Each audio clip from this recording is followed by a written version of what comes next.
Ya está grabando. Ole, ole. Libro tercero. La República o el Estado de Platón. Seguimos donde lo habíamos dejado. Tales son, concluí, en orden a la naturaleza de los dioses, los discursos que conviene, a mi parecer, que oigan y que no oigan. Desde la infancia, hombres cuyo principal fin debe ser honrar a los dioses y a sus padres, y mantener entre sí la amistad como un bien nada pequeño. Vemos que sigue en la conversación que teníamos en el anterior libro, la de la censura, la de los discursos, toda esa vaina, toda esa verborrea censora y puritana, ¿no? Lo que hemos dispuesto sobre este punto, dijo, me parece muy razonable. Ahora, si queremos hacerlos valientes, ¿no es preciso que lo que se les diga tienda a hacerles despreciar la muerte? ¿Crees que se puede temer la muerte y tener valor? No, por Zeus, exclamó. Ahora bien, un hombre que está persuadido de que existe el Hades y es horrible, ¿podrá dejar de temer la muerte? ¿Podrá preferirla en los combates a una derrota y a la esclavitud? Eso es imposible. Luego, nuestro deber es estar muy en guardia respecto a los discursos que tengan esta tendencia y recomendar a los poetas que no denigren tan simplistamente todo lo del Hades, con tanto más motivo cuanto que lo que refieren ni es verdadero ni beneficia a los que han de ser guerreros. Vemos como otra vez, pues quieren censurar. Vamos a apuntar esto como pues otra cosa más que quieren censurar.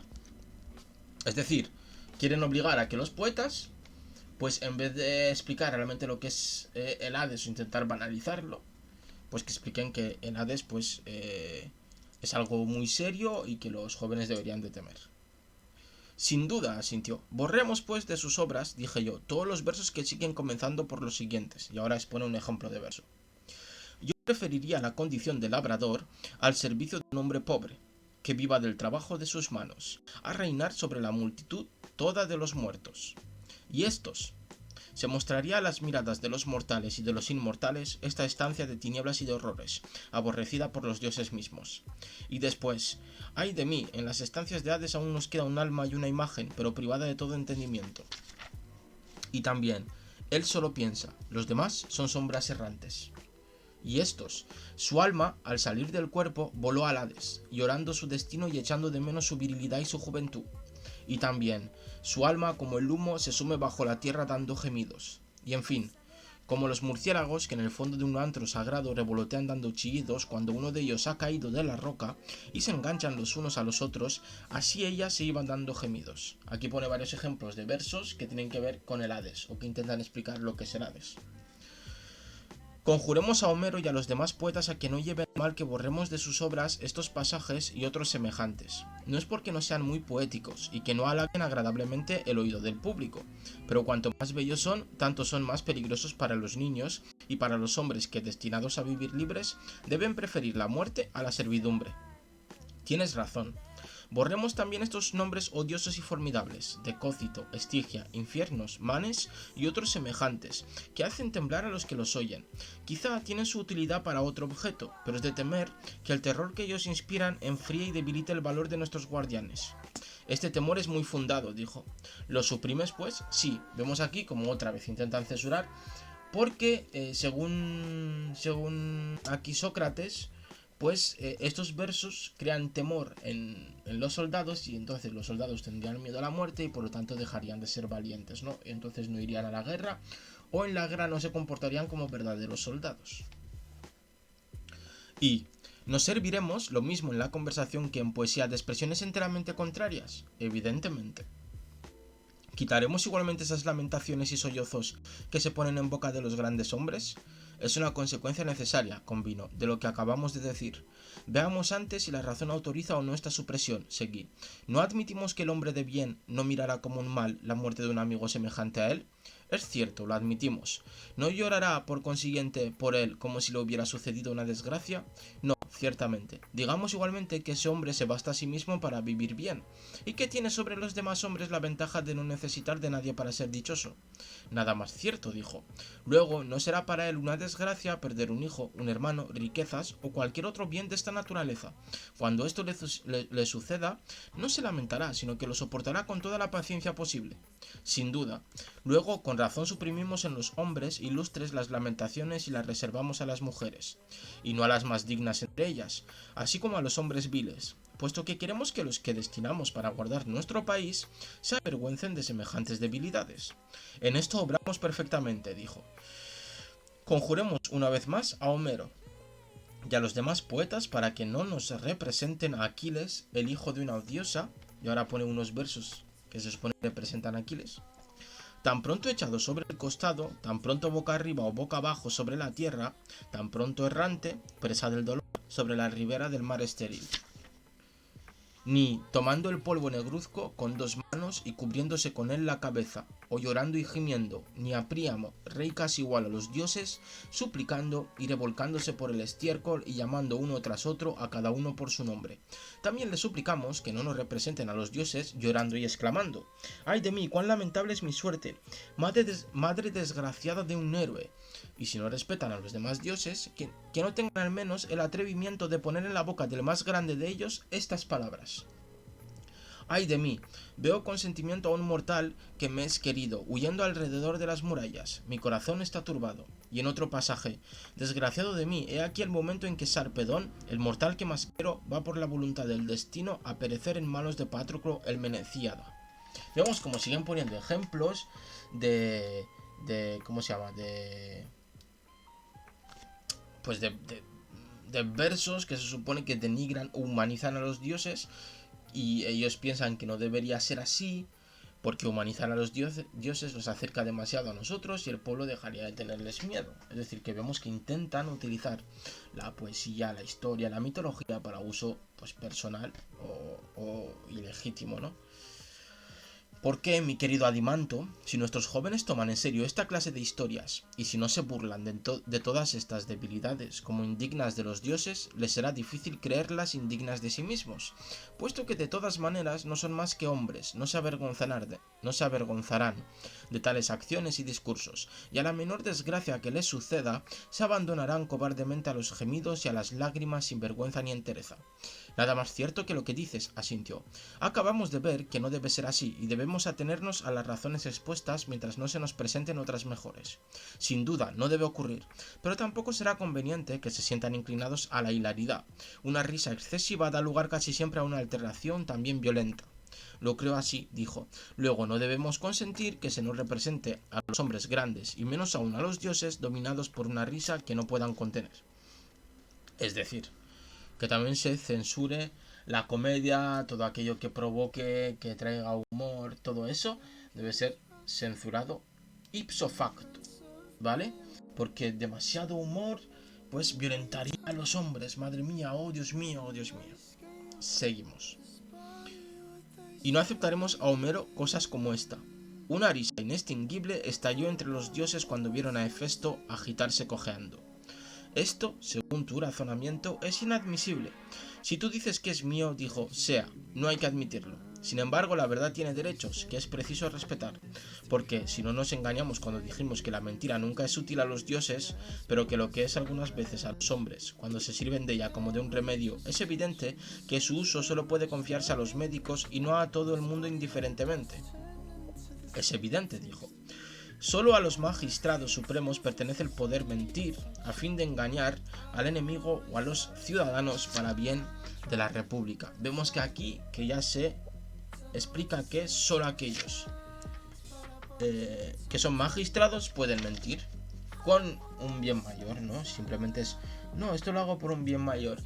Mato a 100 personas, esto es por un bien mayor, hombre, es por la república. Vemos cómo se justifica de manera bastante clara pues la mentira y la manipulación y la censura.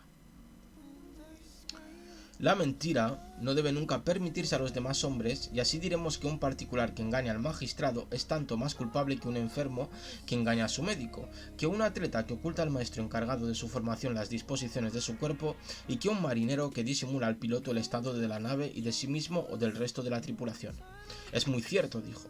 Por consiguiente, si el magistrado coge en mentira a algún ciudadano, sea de la condición de los artesanos, sea adivino, sea médico, sea carpintero, le castigará severamente, como a quien introduce en el estado lo mismo que en la nave un mal capaz de trastornarle y perderle. Este mal indudablemente perdería el Estado si los actos correspondiesen a las palabras, dijo. ¿No deberemos también desarrollar en nuestros jóvenes la templanza? ¿Cómo no? ¿No son los principales efectos de la templanza para la mayoría hacernos sumisos para con los que mandan y dueños de nosotros mismos en todo lo relativo a comer y beber y en los placeres amorosos? Sí, así me lo parece. Por lo mismo, aprobaremos el pasaje de Homero en que Diomedes dice: amigo, siéntate, guarda silencio y sigue mis consejos. Y este otro: los griegos marchan llenos de ardor y de valor en silencio, mostrando su respeto a los jefes. Vemos como aquí aparece Adrián sí que está en el jacuzzi, sí, está ahí en el jacuzzi, pues no estudiando, no comportándose como una persona de bien. Vemos aquí, pues, cómo los Sócrates aquí y Adimanto están hablando de tener una especie de puritanismo, no sé, de constricción, de moderación bastante grande en cuanto a todos los placeres y una sumisión a la autoridad, ¿no? A los jefes. Observamos pues que aquí aparece el autoritarismo real. Vemos que pues Platón era uno de los principales ejes filosóficos de la moderación y uno de los principales ejes de lo que vendría a ser el puritanismo. Hay que ser moderado en los placeres, hay que tener respeto a la autoridad, todas estas cuestiones, ¿no?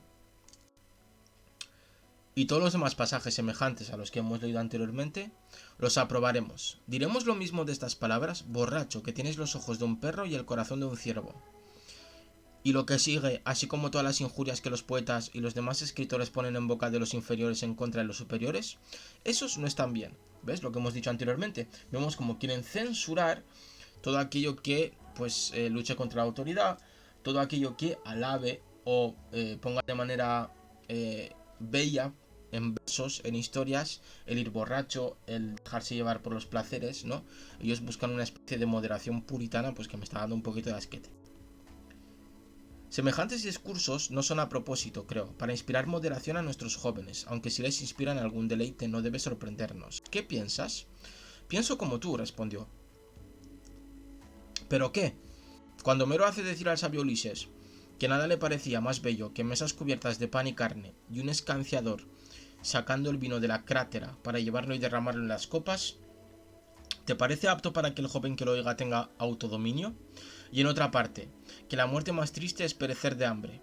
O cuando nos presenta Zeus, olvidando por el exceso de la pasión los proyectos que había formado cuando solo él vigilaba durante el sueño de los dioses y de los hombres, y de tal manera impresionado a la vista de Hera que no espera a retirarse a su palacio, sino que quiere yacer con ella en aquel mismo sitio, protestándole que jamás había sentido tanto cariño por ella, ni cuando por primera vez se vieron sin saberlo sus padres, o cuando se refiere a la aventura de Ares y Afrodita, sorprendidos en las redes de Hefesto.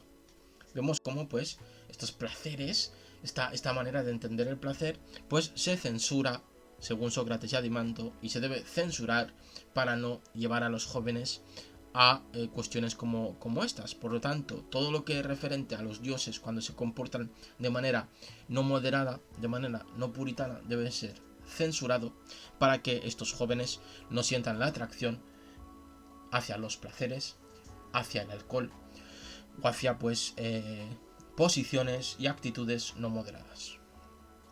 De ninguna manera por Zeus me parece apto. En cambio, dije yo, cuando nos pinta a sus héroes hablando y obrando con espíritu invencible, entonces sí que es preciso admirarle y escucharle, como por ejemplo cuando dice: golpeándose el pecho, reprendió a su corazón con estas palabras: mantente firme, corazón mío, tú has soportado los más terribles males.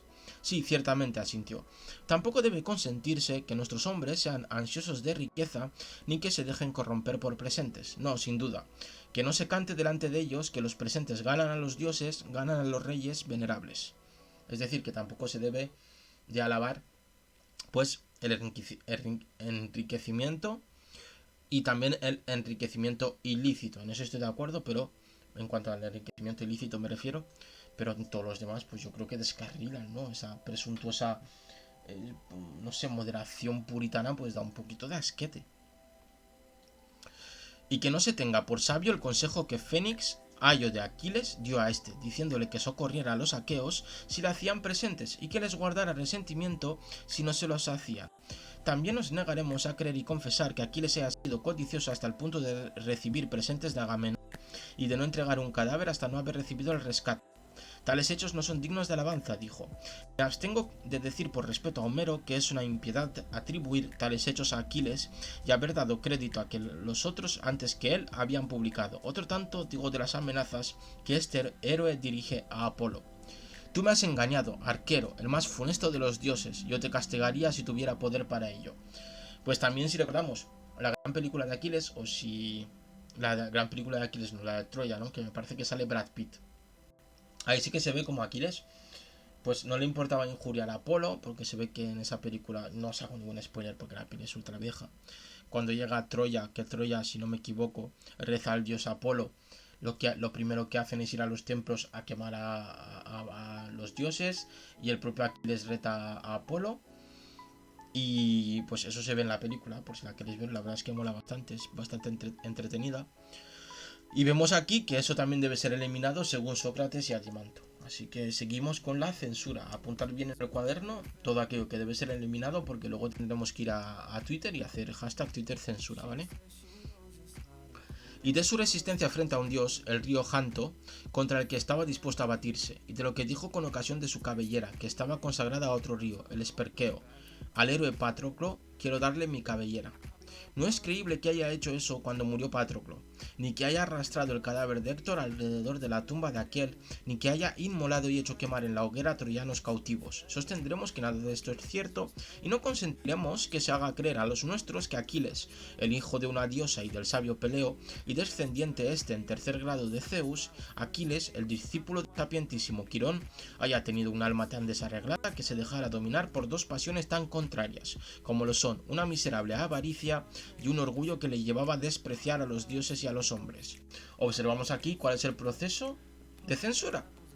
No dejarán nunca, nunca, nunca que Aquiles se vea como un avaro y como un orgulloso capaz de despreciar a los dioses y a los hombres. Por lo tanto, deben edulcorar la historia para que Aquiles, que es hijo de nobles, podríamos decir, hijo de dioses y de sabios, pues no debe aparecer en la historia como alguien avaro y orgulloso. Tienes razón, dijo. Guardémonos de creer eso y de permitir que se diga que Teseo, hijo de Posidón, y Pirito, hijo de Zeus, hayan intentado los raptos sacrílegos que se les atribuyen. Ni que ningún otro hijo de Zeus, ningún héroe que se haya hecho culpable de las crueldades y de las impiedades de que les acusan falsamente ahora. Obliguemos a los poetas a reconocer que los héroes nunca han cometido semejantes acciones, o que, si las han cometido, ya no son descendientes de los dioses, pero no les permitamos decir que son a la vez hijos de los dioses y culpables de semejantes crímenes, ni que persuadan a nuestros jóvenes de que los dioses han producido algo malo y que los héroes no valen más que los hombres, porque, como dijimos antes, esta clase de discursos ofenden a la verdad y a la religión, y ya hemos demostrado lo repugnante que es suponer que los dioses sean autores de mal alguno. Me encanta la censura que están proponiendo, me encanta, me encanta. Vamos allá, hombre. ¿Cómo no? Añadamos que tales discursos son muy peligrosos para los que los escuchan. En efecto, cualquier hombre justificará a sus ojos su propia maldad cuando éste, persuadido de que no hace más que lo que han hecho los descendientes de los dioses, los parientes de Zeus, que tienen en la cima del Ida, en medio del puro éter, un altar en que hacen sacrificios a su padre, y que llevan aún en sus venas la sangre de los inmortales. Por todas estas razones, desterremos de nuestra ciudad esta clase de ficciones por temor de que engendren en la juventud una lamentable facilidad para cometer los mayores crímenes. Vemos que lo que quieren hacer es que, mediante estos mitos, los jóvenes no puedan justificar sus actos, porque, claro, si el propio Aquiles es orgulloso y es avaro, siendo hijo de dioses y de nobles sabios, pues si comete esos supuestos crímenes, yo, al ser hijo simplemente de seres humanos, al cometer los mismos crímenes, no estoy haciendo realmente nada malo, ¿no? Por lo tanto, quieren quitar ejemplos de la mitología y de las poesías y de la historia que puedan llevar a los jóvenes a justificar actos deleznables. Desde luego, dijo. Puesto que hemos comenzado a fijar, continuo, los discursos que deben decirse y los que no, hay todavía algunos de otra especie de que tengamos que hablar. Ya hemos tratado todo lo que hace relación a los dioses, a los genios, a los héroes y al Hades. Ciertamente. Aquí correspondería agregar lo relativo a los discursos que se refieren a los hombres, ¿no es así? Sin duda. Pero, mi querido amigo, en este momento esto es imposible. ¿Por qué? Porque yo creo que diríamos que los poetas y los autores de fábulas se engañan gravemente con relación a los hombres cuando dicen que los malos son dichosos en su mayor parte y los hombres de bien desgraciados, que la injusticia es útil en tanto que permanece oculta y, por el contrario, que la justicia es dañosa al que la practica y útil a los demás. Les prohibiríamos semejantes discursos y les prescribiríamos que en lo sucesivo cantaran y relataran lo contrario. ¿No es verdad? Estoy persuadido de ello, dijo, pero si confiesas que en esto tengo razón, ¿no deberé concluir que convienes en lo que se cuestiona desde el principio de esta conversación? Es justa tu reflexión, dijo. Por consiguiente, reservaremos el tratar de cuáles son los discursos que deben admitirse respecto de los hombres para cuando hayamos descubierto lo que es la justicia y si es ventajoso en sí ser justo, sea uno o no tenido por tal. Tienes mucha razón, dijo. Basta lo dicho sobre los discursos y pasemos a la dicción. De esta manera, habremos tratado a fondo lo que debe ser materia de los discursos y la forma que conviene darle. No entiendo eso que dices, replicó Adimanto. Pues hay que entenderlo, respondí. Veamos si me entenderás mejor de otra manera. Todo lo que dicen los poetas y los autores de fábulas es otra cosa que una narración de las cosas pasadas, presentes o futuras. ¿Qué otra cosa puede ser? Dijo. Para ello, ¿no emplean o una narración simple o una imitativa o una compuesta de una y otra? Te suplico que te expliques más claramente también esto, dijo. Soy un maestro singular, a lo que parece, porque no puedo hacerme entender, exclamé. Voy a ver, siguiendo el ejemplo de los que no tienen facilidad en explicarse, si puedo hacerte comprender mi pensamiento presentándotelo no en general, sino en ejemplos sucesivos. Respóndeme. ¿Sabes los primeros versos de la Ilíada, donde Homero refiere que Crises fue en busca de Agamenón para suplicarle que le entregara a su hija y que como Agamenón se negara con aspereza, él se retiró y conjuró al dios para que enviara males a los aqueos? Lo sé. Sabes también que hasta en estos versos imploraba a todos los aqueos y sobre todo a los dos hijos de Atreo, jefes de pueblos. El poeta habla en su nombre y no trata de hacernos creer que sea otro el que habla y no él, pero después de estos versos habla en nombre de Crises y emplea todo su arte para persuadirnos de que no es Homero el que habla, sino el anciano sacerdote. La mayor parte de las relaciones de lo ocurrido en Ilión e Ítaca y de la Odisea entera son de este género. Es cierto. Vemos que aquí explica el tipo de género que es la Ilíada, y yo creo que va a censurar el uso de metáforas, de embellecedores en las cuestiones literarias y que va a querer que se explique todo de cabo a rabo para que quede claro que esto es una fantasía, que esto no es una fantasía, que esto es una ficción, que esto no es una ficción, que aquí hablo por mí mismo, aquí simplemente cito, ¿me entendéis, no? ¿Entendéis hacia dónde va todo esto? Es decir, a quitarle belleza al mundo. A Platón habría que haberle matado realmente. Es cierto, dijo. Ahora bien, ¿no es siempre una narración y hable el poeta por sí o ya lo haga por boca de otros? ¿Cómo no ha de serlo? Y cuando habla por boca de otros, ¿no diremos que trata de conformarse todo lo posible con el lenguaje de aquel en cuyo nombre habla? Sí lo diremos. Ahora bien, asimilarse uno mismo a otro por el gesto, por la palabra, no es imitarle. ¿Qué si no? Por lo tanto, en estos casos las narraciones, tanto del poeta considerado como de los demás, son narraciones imitativas. En efecto, por el contrario, si el poeta no se ocultase nunca bajo la persona de otro, todo su poema y su narración serían simples y sin imitación. Y para que no me digas que no comprendes cómo puede hacerse esto, voy a explicártelo. Si Homero, después de haber dicho que Crises había venido al campo con el rescate de su hija y que había suplicado a los aqueos, sobre todo a los dos reyes, hubiera continuado la relación como tal Homero y no como Crises, reconocerás que no sería ya una imitación sino una narración sencilla. He aquí, por ejemplo, cómo se hubiera explicado, y me serviré de la prosa porque no soy poeta. Ahora viene pues lo que él entendería o cómo debería explicarse esa escena. El sacerdote, al llegar al campamento, suplicó a los dioses que permitieran a los griegos tomar a Troya. y que les concedieran una vuelta feliz. Al mismo tiempo conjuró a los griegos, por respeto al dios, a que le devolvieran a su hija y aceptaran su rescate. Todos los griegos, llenos de respeto por este anciano, consintieron en su demanda, pero Agamenón se levantó contra él, le mandó que se retirara y que no se presentara jamás en su presencia, no fuese que ni el cetro ni las ínfulas del dios le librasen de su cólera. Que antes de entregar la hija, ella envejeciera con él en Argos, que se marchase y no le irritase más, si quería volver sano y salvo a su casa. El anciano se retiró temblando y sin decir nada. Luego que se alejó del campamento, dirigió una súplica a Apolo, invocándole con todos sus nombres, recordándole todo lo que había hecho por agradarle, ya construyendo templos, ya inmolándole víctimas escogidas, y en recompensa de su piedad le suplicó que lanzara sus flechas sobre los aqueos, para vengar las lágrimas que le habían hecho derramar. Recordemos que los aqueos son aquellos que atacaron Troya, ¿vale? A esto llamo yo una narración simple y sin imitación. Lo entiendo, dijo. Es decir, lo que llama Platón a una narración simple y sin imitación es simplemente una narración de unos hechos, ¿no? Más parecida al periodismo bien hecho que a un poema o a un escrito que podríamos denominar épico. Comprende igualmente, añadí, que hay una especie de narración que es opuesta a esta. Es aquella en la que el poeta, suprimiendo todo lo que intercala por su cuenta en los discursos de aquellos a quienes hace hablar, solo deja el diálogo. Comprendo también eso, dijo. Esta narración es la propia de la tragedia. Justamente, dije, creo ahora haberte hecho entender lo que no comprendías al principio, a saber, que en la poesía y en toda ficción la primera clase de narración es imitativa, y como acabas de decir, pertenece a la tragedia y a la comedia. La segunda se hace en nombre del poeta, y la verás empleada en los ditirambos, que no sé lo que son. La tercera es una mezcla de una y otra, y nos servimos de ella en la epopeya y en otras cosas. ¿Entiendes? Creo que esto es importante, pues me lo voy a apuntar si me permitís. Vale, así lo tengo aquí apuntado.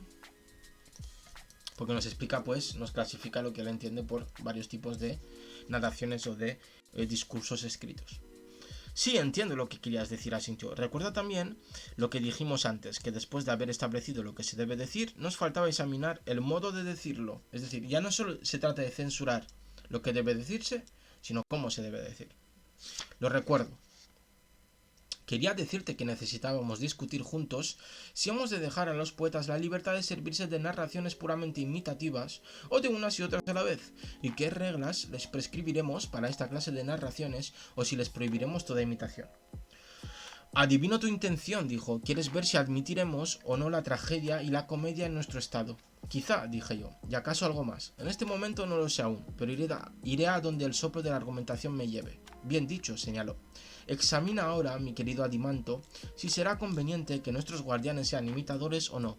¿No resulta, de lo que antes dijimos, que cada uno solo puede hacer bien una sola cosa y que si se aplica a muchas no conseguirá ser bien considerado en ninguna? ¿Cómo no va a ser así? ¿No sucede lo mismo con respecto a la imitación, que un hombre solo no puede imitar muchas cosas tan bien como una sola? No, ciertamente. Menos podría aplicarse a una función importante y al mismo tiempo imitar muchas cosas y sobresalir en la imitación, cuando se ve que en dos cosas que tanto se dan la mano como la comedia y la tragedia, es difícil que un mismo hombre sobresalga en ambas. ¿No las llamabas antes imitaciones? Sí, y tienes razón en decir que no se puede sobresalir a la vez en estos dos géneros. Tampoco se ve que un mismo hombre pueda ser a la vez rapsodista y actor. Es cierto, los mismos actores no son siquiera buenos por igual para lo trágico y para lo cómico, y sin embargo, estos dos géneros no son más que imitaciones, ¿no? Lo son. Es más, me parece, Adimanto, que las facultades del hombre se dividen con relación a aplicaciones más limitadas aún, de suerte que le es imposible imitar bien muchas cosas o hacer seriamente las cosas que reproduce la imitación. Vemos aquí que hablan de que si imita, que si no imita, que si es capaz de hacer dos cosas a la vez, al parecer no, por lo tanto pues el hombre solo es capaz de hacer una, vemos cómo sigue. Nada más cierto, dijo. Si nos atenemos pues al primer principio establecido según el cual nuestros guardianes, libres de toda otra ocupación, deben ser únicamente artesanos hábiles de la libertad del Estado, por todos los medios propios a este efecto no les conviene hacer ni imitar ninguna otra cosa, o si imitan algo que sea desde niños, aquello que puede conducirles a su fin, es decir, el valor, la templanza, la piedad, la grandeza del alma y las demás virtudes, pero que no imiten nada que sea bajo y vergonzoso, no sea que se hagan tales como los que imitan. ¿No has observado que la imitación, cuando se contrae el hábito desde la juventud, trasciende a las costumbres y a la naturaleza, modificando el aspecto corporal, la voz y el pensamiento? Es decir, lo que tiene miedo aquí Sócrates es que a fuerza de imitar una cosa todo el rato, al final el imitador se convertirá en lo imitado. Eso sucede comúnmente, dijo él. No consintamos, pues, seguí, que los que son objeto de nuestro cuidado y para quienes es un deber llegar a ser hombres de bien, se complazcan siendo varones en imitar a una mujer. ¡Homofobia! ¡Homofobia! Sea joven o vieja, querellosa para con su marido o llena de orgullo, que pretenda igualarse a los dioses jactanciosa de su supuesta felicidad o que se abandone en la desgracia a quejas y lamentaciones. Menos imitarán a la enferma, a la enamorada o a la que está con los dolores del parto. Voy a contarme esto, que siendo varones que no se complazcan en imitar a una mujer para pues tener ahí un arma para criticar a Platón. De ningún modo, dijo él, que tampoco imiten a los esclavos, hombres o mujeres, en las acciones propias de su condición. Tampoco eso, ni a los hombres malos y cobardes, o con cualidades opuestas a las que antes citábamos, que se querellan, se dirigen burlas o obscenidades unos a otros, ya cuando están embriagados, ya a sangre fría, ni las demás acciones o discursos en que tales gentes faltan a lo que se deben a sí mismos y a los demás. No creo tampoco que deban acostumbrarse a remedar lo que dicen o hacen los dementes. Debe conocerse a los dementes y a los malos hombres y mujeres, pero no se les debe imitar ni parecérseles. Es lo que está diciendo aquí, ¿vale? Que conoce a lo malo, pero no hagas lo que es malo. Esa es la gran conclusión que podríamos sacar de todo esto. Sí, que lo dice de una manera bastante mala también, ¿no? Yo creo que podría haber dicho lo mismo de una manera mucho más sencilla y sin faltar al respeto, ¿no? A varios colectivos. Lo bueno de esa época, bueno, que las mujeres tampoco tienen mucho que decir, ¿verdad? Pero me refiero con lo bueno para ellos, no para nosotros, ni para las mujeres, pero bueno. Les hubiese ido bien un poquito de feminismo ahí a Platón, pero ¿qué se le va a hacer? El mundo antiguo así. Es cierto, dijo. Pues, ¿qué? Proseguí. ¿Deben imitar a los herreros o a cualquier otro obrero? ¿A los remeros de triremes o a los que les marcan el ritmo, en fin, a personas semejantes? ¿Cómo han de poder hacerlo? Dijo, cuando no les es permitido ni aun prestar atención a ninguna de estas profesiones. ¿Y qué hay del relincho de los caballos, el mugido de los toros, el murmullo de los ríos, del mar, del rayo y todo lo demás? ¿Les conviene imitar todo esto? Pero si se les ha vedado que sean locos y que imiten a los que lo son. Entonces dije, si comprendo bien tu pensamiento, hay un modo de hablar y de narrar de qué se sirve el hombre de bien cuando tiene algo que decir, y hay otro modo muy diferente de este, del cual se sirven los hombres cuyo natural o educación son opuestos a aquellos. Aquí aparece por primera vez en la historia lo que se denomina el hombre de bien, lo que en España se denomina español de bien. Aparece aquí por primera vez. El hombre de bien es alguien que se comporta de manera correcta, mientras que el hombre de mal, o podríamos denominarlo perro flauta, pues es zarapastroso e imita a los locos y a las mujeres. Ojo, es importante eso. ¿Cuáles son esos modos? Preguntó. En mi opinión, dije, el hombre cabal, cuando su discurso le lleva a referir lo que ha dicho o hecho un hombre semejante a él, se esforzará por representarle en su persona, y no se avergonzará de semejante imitación, sobre todo cuando tenga por objeto pintarle en una situación en que haya mostrado sabiduría y firmeza, y no lo hará con tanto gusto y asiduidad cuando se haya visto abatido por la enfermedad, vencido por el amor, embriagado o en cualquier otra situación análoga. Pero cuando se le presente un personaje que esté por bajo de él, nunca se rebajará hasta el punto de imitarlo seriamente, y lo hará solo como de paso y cuando aquel haya de realizar una buena acción. Y aún en este caso no dejará de ruborizarse, porque no está acostumbrado a imitar esa clase de personas, y se querría muy mal si se amoldase y formase según un modelo inferior a sí mismo, y solo por ser cosa momentánea, no rechazará esta imitación con desprecio. ¿Qué os parece? Un poquito también de aporofobia, ¿no? De odio a los pobres. No vaya a ser que pues imites a alguien de clase baja y te pegue la bajeza, ¿no? Querido Platón, madre mía. Es natural, dijo el otro. Es natural, adelante. Su narración será pues como la que referimos antes de Homero, en parte simple y en parte imitativa, si bien haciendo que aparezca pocas veces la imitación en todo el desarrollo del discurso. ¿Tengo razón? Sí, así es como debe hablar un hombre de ese carácter, dijo. Con respecto al que tiene un carácter opuesto, en cambio, continúe, cuanto más malo sea, mayor será su tendencia a imitarlo todo. Creerá que no hay nada que sea inferior a él, y así hará estudio en imitar en público a todas las cosas que antes enumeramos: el ruido del trueno, de los vientos, del granizo, de los ejes de los carros, de las ruedas, el sonido de las trompetas, de las flautas, siringes y toda suerte de instrumentos, incluso las voces de los perros, los corderos y las aves. Todo su discurso se reducirá a imitar el tono y las expresiones de otros, sin que apenas entre en él la narración simple. Aquí vemos lo que hace el malo, el hombre malo, el banal, según Sócrates, que es ser un hombre orquesta, o un beatboxer también, porque lo puede imitar todo, hombre. Yo aquí lo que veo es un gran artista, ¿no? Más que un hombre banal o malo o impúdico. No puede ser de otra manera, convino. Tales son las dos clases de narración de que quería hablarte. Así son, en efecto, dijo. La primera, como ves, admite pocos cambios y tan pronto como se ha encontrado la armonía y el ritmo que le convienen, al recitador le basta con ceñirse a la misma cadencia y armonía, pues son escasas las variaciones, y a un ritmo también muy uniforme. También es importante esto. Lo bueno, una vez que tenga la cadencia perfecta y la armonía perfecta, ha de quedarse aquí sin ningún tipo de variación. Así es, dijo. La segunda clase, por el contrario, ¿no te parece que necesita de todas las armonías y de todos los ritmos para expresar bien lo que quiere decir, puesto que abraza todos los cambios imaginables? Es cierto también, en efecto. Me lo apunto en esto.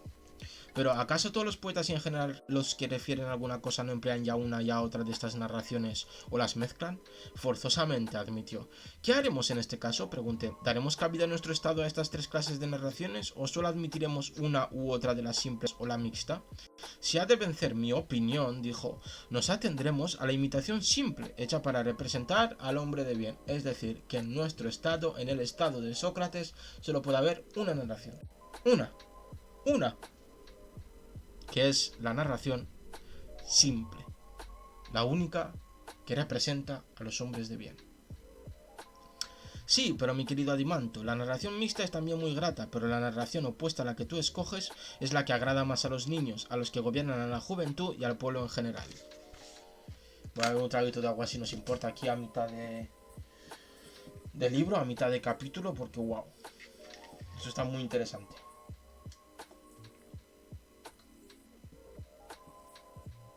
Ya queda solo la mitad, si no me equivoco. Por eso me seca la boquita. Uf. Y además me estoy un poquito enervando, la verdad, con lo que está diciendo aquí Platón. Pero bueno. Vamos a seguir. En efecto, es la que más agrada. Aunque quizás alegarás, dije, que no se conforma esto con nuestro plan de gobierno porque entre nosotros no hay un hombre que reúna en sí los talentos de dos o más hombres y cada uno solo puede hacer una cosa. En efecto, no se ajusta. Por este motivo, solo en nuestro estado el zapatero es simplemente zapatero y no piloto. El labrador, labrador y no juez. El guerrero, guerrero y no comerciante. Y así de los demás. Es cierto, dijo. Luego, si uno de estos hombres hábiles en el arte de imitarlo todo y de adoptar 1000 formas diferentes, viniese a nuestra ciudad para exhibir su arte y sus obras, nosotros le rendiríamos homenaje como a un hombre divino, maravilloso y arrebatador, pero le diríamos que nuestro estado no puede poseer un hombre de su condición y que no nos era posible admitir personas semejantes.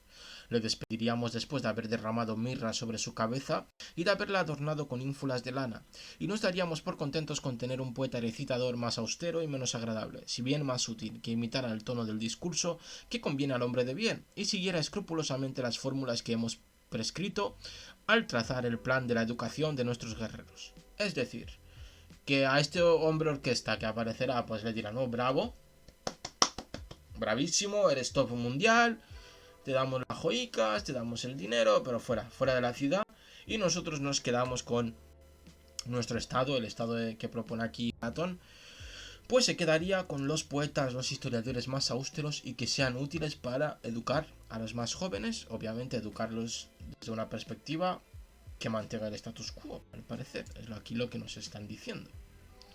Si se nos dejara la elección, preferiríamos el último sin dudar, dijo. Pues bien, me parece, mi querido amigo, continué, que hemos tratado a fondo esta parte de la música que corresponde a los discursos y a las fábulas, puesto que hemos hablado de lo que hay que decir y de la forma de decirlo.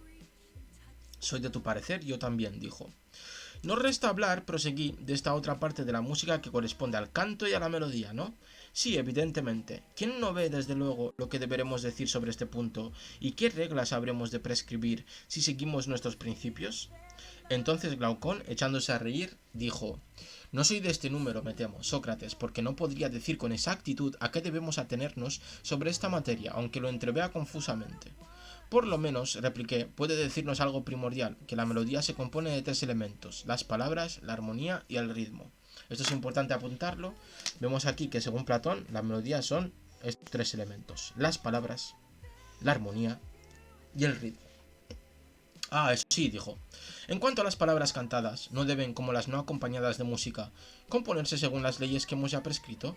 Sin duda, dijo. Es preciso que la armonía y el ritmo, por su parte, correspondan a las palabras. ¿Cómo no? Pero hemos dicho ya que no hacían ninguna falta en el discurso las quejas y las lamentaciones. Ninguna, en efecto. ¿Cuáles son las armonías lastimeras? Dímelo ya que eres músico. La lidia mixta, la lidia tensa y otras semejantes, enumeró. Es preciso, por consiguiente, suprimirlas como malas, dije yo, no solo para los hombres, sino también para aquellas mujeres que se precian de ser sabias y moderadas. Totalmente de acuerdo. Nada más indigno de los guardianes, asimismo, que la embriaguez, la molicie y la indolencia. ¿Cómo no? ¿Cuáles son, pues, las armonías muelles y usadas en los festines? Algunas variedades de la jónica y la lidia, consideradas armonías relajantes. ¿Puede ser de algún uso para los guerreros, querido? De ninguno, aseguró. Y por lo tanto, no quedan otras que la dórica y la frigia, me temo. Es decir, ya no solo censuramos el discurso, sino que también censuramos la armonía. Por lo tanto, no se pueden escuchar ni armonías relajadas ni armonías lastimeras. Y por armonía, aquí hay una nota a pie de página, por armonía debe entenderse la altura o tono grave o agudo de los sonidos, y por ritmo su duración relativa. Es decir, que nos está dando aquí una pista de qué se entendía por armonía y por ritmo. Por lo tanto, tenemos ya censuradas las armonías y las palabras, que ya las he explicado anteriormente cómo deben censurarse. Yo no conozco todas las especies de armonía, dije. Escoge solo estas, una fuerte, que traduzca el tono y las expresiones de un hombre de corazón, sea en la pelea, sea en cualquier otra acción violenta, como cuando sin que le detengan las heridas, ni la muerte, o estando sumido en la desgracia, espera en tales ocasiones con firmeza y sin abatirse, los azares de la fortuna. Otra más tranquila, propia de las acciones pacíficas y completamente voluntarias de alguien que intenta convencer a otro de algo, con súplicas si es un dios, con advertencias o amonestaciones si es un hombre. O que, al contrario, se rinde a sus súplicas, escucha sus lecciones y sus dictámenes, y que por lo mismo nunca experimenta el menor contratiempo y que, en fin, lejos de enorgullecerse con sus triunfos, se conduce con sabiduría y moderación y está siempre contento con su suerte. Reservemos estas dos armonías, violenta y pacífica, que pueden imitar las voces de los desdichados o los felices, los prudentes o los valerosos. Vemos aquí que las dos únicas armonías válidas, o las que se reservan ellos, son estas dos, ¿vale? La violenta y la pacífica. La pacífica, la violenta para cuando estás en batalla, para cuando sufres algo, pues te la ponen ahí para que ¡fua! Vamos arriba, te conviertas en Super Saiyan. Y la pacífica, pues para cuando necesites pedir perdón, estar relajado, estar de chill, de relax, como estamos nosotros ahora leyendo este maravilloso libro. Las que pide son precisamente las dos últimas que yo he nombrado, dijo. Tampoco tendremos necesidad de instrumentos de numerosas cuerdas, ni de la técnica panarmónica en nuestros cantos y en nuestra melodía. No, sin duda, aseguró, ni sostendremos fabricantes de triángulos, de plectros y otros instrumentos de cuerdas numerosas y de muchas armonías. No lo parece. Pero consentirías en nuestra república a los constructores y tocadores de flauta. ¿No equivale este instrumento a los que tienen el mayor número de cuerdas y los que reproducen todos los tonos? ¿Son otra cosa que imitaciones de la flauta? Lo son, en efecto, dijo. Así, no nos quedan más que la lira y la cítara para la ciudad. Es decir, que también cortan los instrumentos. Grandioso, grandioso, amigo. Dije, y para los campos, la siringa que usarán los pastores. Es evidente, después de lo que acabamos de decir, reconoció. Por lo demás, mi querido amigo, no haremos nada extraordinario al dar preferencia a Apolo sobre Marsias y a los instrumentos inventados por este dios a los del sátiro. Es decir, que pues se le corta todo, ¿no? Se mantienen con dos armonías, 3 instrumentos, con los discursos simples, con la gente de bien, vamos, todo muy austero, sin complicaciones, todo muy moderado, sin pasar rayas, sin radicalismos, como ha de ser y como debe ser, ¿verdad? No, ciertamente, por Zeus, exclamó, por el Can, que Can es perro, ¿vale? exclamé yo. Ya tenemos reformado sin apercibirnos de ello este estado que decíamos que rebosaba en delicias, y lo hemos hecho sabiamente, asintió. Se pone aquí chulos, ¿eh? Reformémoslo pues por entero, dije, y digamos del ritmo como dijimos de la armonía, que es preciso desterrar la variedad y multiplicidad de medidas, indagar qué ritmos expresan el carácter de la vida ordenada y valerosa, y después de haberlos encontrado, someter el pie y la melodía a las palabras, y no las palabras al pie y a la melodía. A ti te toca decir cuáles son estos ritmos, como lo has hecho respecto a las armonías. Por Zeus, no me es fácil satisfacerte, replicó. Solo te diré que todas las medidas se reducen a 3 tipos, así como todas las armonías resultan de 4 tonos principales. Eso lo digo porque lo he observado, pero no podré decirte qué medidas convienen a los diferentes caracteres que se quieren expresar. Examinaremos más adelante con Damón, que es un célebre músico, que fue maestro de Pericles, según una nota a pie de página.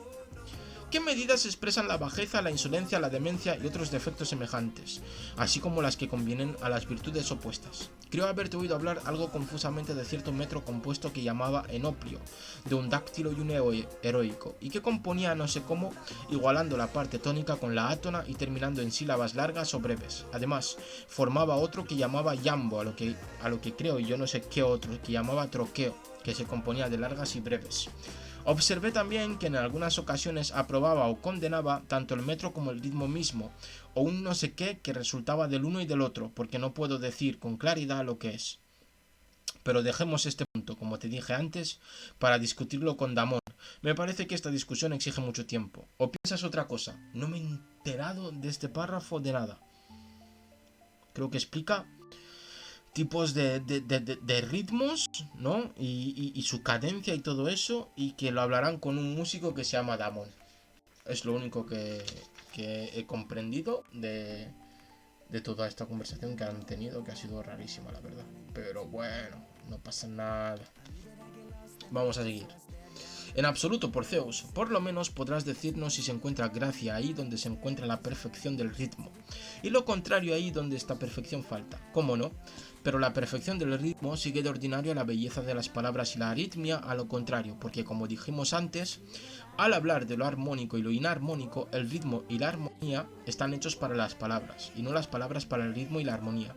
Es cierto que uno y otro deben acomodarse al discurso, dijo él, pero el género de la dicción y el discurso mismo no se siguen del carácter del alma, ¿cómo no? ¿Y todo lo demás no siguen también a la expresión? Sí. Por consiguiente, la belleza de la dicción, la armonía, la gracia y el buen ritmo del discurso son consecuencia de la simplicidad del alma. Aquí ya deja claro que la simplicidad del alma conlleva la belleza de la dicción, de la palabra, de hablar, la armonía, la gracia y el buen ritmo de un discurso.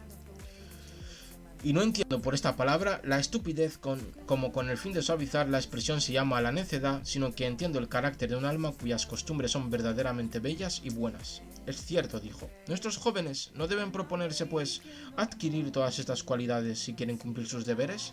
Sin duda deben perseguirlas. Por lo menos, este es el objeto de la pintura y de toda artesanía análoga, del arte de tejer y bordar, de la arquitectura y de la naturaleza misma en la producción de las plantas y de los cuerpos vivos.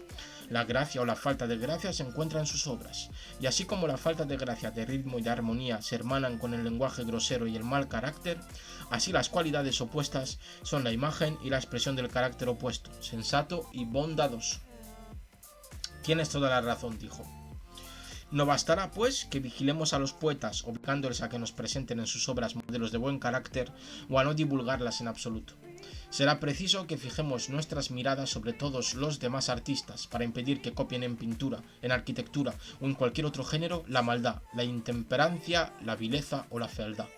En cuanto a los que no pueden obrar de otra manera, deberemos prohibirles que trabajen entre nosotros por temor de que los encargados de la guarda de nuestro estado, educados en medio de estas imágenes viciosas, como en malos pastos y alimentándose, por decirlo así, cada momento con la vista de tales objetos, no contraigan al fin algún mal vicio en el alma, sin apercibirse de ello.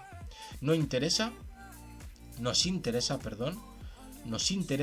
por el contrario, buscar artistas hábiles, capaces de seguir la huella de la naturaleza de lo bello y de lo gracioso, a fin de que nuestros jóvenes, educados en medio de sus obras como en una atmósfera pura y sana, reciban sin cesar saludables impresiones por los ojos y por los oídos, y que desde la infancia se vean insensiblemente conducidos a imitar y amar lo bello, y a establecer entre éste y ellos mismos un perfecto acuerdo.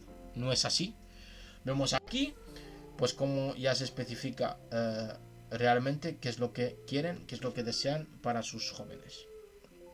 Por lo tanto, que no basta con vigilar a los poetas, sino que se les debe obligar a escribir, a decir lo que ellos quieren. Lo que ellos quieren para que sus jóvenes no se vayan por malos derroteros. Nada puede ser preferible a una educación semejante, respondió. No es por esta misma razón, mi querido Glaucón, dije yo, la música la parte principal de la educación, porque insinuándose desde muy temprano en el alma, el ritmo y la armonía se apoderan de ella y consiguen que la gracia y lo bello entren como un resultado necesario en ella, siempre que se dé esta parte de educación como conviene darla, puesto que sucede todo lo contrario cuando se la desatiende. Y también porque, educado un joven cual conviene en la música, advertirá con la mayor exactitud lo que haya de imperfecto y de defectuoso en las obras de la naturaleza y del arte, y experimentará a su vista una impresión justa y penosa, alabará por la misma razón con entusiasmo la belleza que observe, le dará entrada en su alma, se alimentará con ella y será por este medio excelente, mientras que en el caso opuesto mirará con desprecio y con una aversión natural lo indecoroso, y como esto sucederá desde la edad más tierna, antes de que ilumine la luz de la razón, apenas haya ésta parecido la ver a venir con más alegría que nadie al reconocerla como algo familiar. Vemos ya que aquí también se extrae esa idea que tenemos nosotros de que los niños chicos, los más pequeños, no tienen razón, no tienen raciocinio, por lo menos se dejan llevar por una irracionalidad que nosotros pensamos que son racionales. Eso lo discutiremos, ¿no?, cuando leamos a otros autores que hablan de eso. Pero bueno, vemos aquí que también se pensaba que los niños, los más pequeños, pues no tenían capacidad para entender la realidad de una manera racional. He aquí, a mi parecer, las ventajas que se buscan al educar a los niños en la música, dijo él. Pues bien, continué, en la misma forma que no podemos suponernos instruidos en la lectura mientras no conozcamos perfectamente todas las letras elementales, que son pocas en todas sus combinaciones sin despreciar ninguna, pequeña o grande, como indigna de atención, y no nos dediquemos a reconocer por todas partes estas letras, porque de no saberlo así nunca llegaríamos a saber leer, es cierto. Lo mismo que, si no conociésemos las letras en sí mismas, jamás podríamos reconocer su imagen representada en el agua y en los espejos, siendo lo uno y lo otro objeto de la misma ciencia y del mismo estudio. Del todo cierto. De la misma manera, en nombre de los dioses inmortales, no podré decir que nunca seremos nosotros, ni serán los guardianes que nos proponemos formar excelentes músicos si no nos familiarizamos con las formas específicas de la templanza, de la valentía, de la generosidad, de la grandeza de alma y demás virtudes, hermanas de estas, que se nos presentan en 1000 objetos diferentes, así como de sus contrarias respectivas, si no las distinguimos a primer golpe de vista, así como sus imágenes, donde quiera que estén, en grande o en pequeño, sin despreciar ninguna, persuadidos de que, cualquiera que sea la forma en que se presenten, son el objeto de la misma ciencia y del mismo estudio? No puede ser de otra manera, dijo. Y no será, por tanto, dije, el más bello de los espectáculos para el que pueda contemplarlo, ver un alma y un cuerpo igualmente bellos, unidos entre sí, y en los que se encuentren todas las virtudes en un perfecto acuerdo? Sí, ciertamente. Pero lo que es muy bello es también muy digno de ser amado, sin duda. El verdadero músico, por consiguiente, no puede menos de amar a todos aquellos en quienes se encuentre esta armonía, pero no amará a aquellos que carezcan de esa armonía. También aquí se decide, pues, lo que ama y no ama un músico verdadero. Vamos bien, vamos bien. Si esta falta de acuerdo está en el alma, objetó, convengo en ello, pero si solo se encuentra en el cuerpo, el músico por esto no dejará de amarlo. Veo, repliqué, que tú has amado o que amas en este momento a alguna persona de esas condiciones, y lo comprendo, pero dime, ¿la templanza y el placer excesivo pueden estar juntos? ¿Cómo puede ser esto? Dijo, cuando el exceso de placer no turba menos el alma que el dolor. ¿Se concierta por lo menos con la virtud en general este abuso de los placeres? En absoluto. ¿Concuerda entonces con la desmesura y la incontinencia? Más que con ninguna otra cosa. ¿Conoces un placer más grande y más vivo que el amor sensual? No, ni tampoco otro más próximo a la locura, respondió. Por el contrario, el recto amor es un amor sensato y concertado de lo bello y lo honesto. Puritanismo is coming. No sexo, no sexo. Efectivamente, respondió. Luego, no debe dejarse que se una a este recto amor nada que adolezca de locura o incontinencia. No, dijo él. Luego, el placer de que hablábamos no puede mezclarse con él ni intervenir entre los que se aman como es debido. No, Sócrates, convino, no deben mezclarse por Zeus. Por consiguiente, en el estado cuyo plan estamos formando, ordenarás por una ley expresa que el amante bese al amado, esté con él y le toque como un padre a su hijo, para un fin honesto, de suerte que, en la comunicación que el amante tenga con el que ama, jamás dé lugar a sospechar que han ido más adelante, porque en otro caso se le habrá de echar en cara su poca delicadeza y su falta de educación. Ya empezamos ya con el amor, ¿eh? Vemos que en su estado ellos proponen que exista una ley en la que los que se amen, se besen, se traten como padre a su hijo, pero que no haya más allá, que no exista una aparente, aunque sea sensualidad, ¿no? Por lo tanto, vemos que también se exige una moderación en los asuntos amorosos. Consiento en ello, dijo. ¿Te parece, concluí, que aún nos resta algo que decir sobre la música? Por lo menos nuestro discurso ha concluido por donde debía concluir, porque toda conversación sobre la música debe venir a parar en el amor a lo bello. ¿No es así? Estoy de acuerdo, dijo. Después de la música formaremos a nuestros jóvenes en la gimnasia. ¿Cómo no? Es preciso que se consagren a ella seriamente desde muy temprano y por toda la vida. He aquí mi pensamiento sobre este punto. Mira si es también el tuyo. No es, a mi parecer, el cuerpo, por bien constituido que esté, el que por su propia virtud hace al alma buena. Por el contrario, el alma, cuando es buena, es la que da al cuerpo por su propia virtud toda la perfección de que es susceptible. ¿Qué te parece? Soy de tu dictamen, respondió. Si después de haber cultivado el alma con el mayor esmero, le encargamos que forme el cuerpo, contentados con indicarle de qué manera general para no extenderlo demasiado, no obraremos bien, sin duda. Ya dijimos que habían de renunciar a la embriaguez, porque a nadie conviene menos embriagarse y no saber dónde se encuentra que al que está encargado de guardar la república. En efecto, sería ridículo que un guarda tuviese necesidad de ser guardado, apuntó. En cuanto al alimento, ¿no han de ser nuestros hombres atletas destinados al más fuerte de todos los combates? Sí. ¿Les convendría el régimen de los atletas ordinarios? Quizá. Este régimen, sin embargo, objeté, concede demasiado al sueño y hace depender la salud de los menores accidentes. ¿No ves que los atletas pasan la vida durmiendo y que, por poco que se separen del régimen que se les prescribe, contraen peligrosas enfermedades? Lo tengo observado. Necesitamos, pues, dije, un régimen de vida más flexible para los atletas guerreros, que deben estar, como los perros, siempre alerta, verlo todo, oírlo todo, mudando sin cesar en campaña el alimento y la bebida, sufrir el frío y el calor, y por consiguiente tener un cuerpo a prueba de todas las fatigas. Es decir, que quieren creer, pues, militares, ¿no? Militares entrenados para aguantar todo tipo de penitencias y de penurias. Pienso como tú. La mejor gimnasia no será, pues, hermana de esa música de que hablamos hace un momento. ¿Cómo quieres decir? Entiendo una gimnasia sencilla, moderada, tal como debe ser para los guerreros. ¿Y en qué consiste? En Homero lo puedes aprender. Sabes que en la mesa de sus héroes nunca se sirvieron pescados aunque estuviesen acampados en el Helesponto, ni carne guisada, sino solo asada, alimento cómodo para las gentes de guerra, a quienes les es más fácil en todas partes hacer fuego que llevar consigo útiles de cocina. Mucho más. Tampoco recuerdo que Homero haga mención jamás de golosinas. Los atletas mismos no saben que es preciso abstenerse de ellas si quieren estar en buenas condiciones. Lo saben y efectivamente se abstienen de ellas, asintió. Si este género de vida te agrada, no aprobarás, creo, los festines de Siracusa, ni esa variedad de guisados tan de moda en Sicilia. No, según creo. También censurarás que tengan una joven amiga corintia gentes que quieren gozar de una salud robusta. Por supuesto que lo censuro. Llevarás también a mal las golosinas tan estimadas de la pastelería ática por fuerza.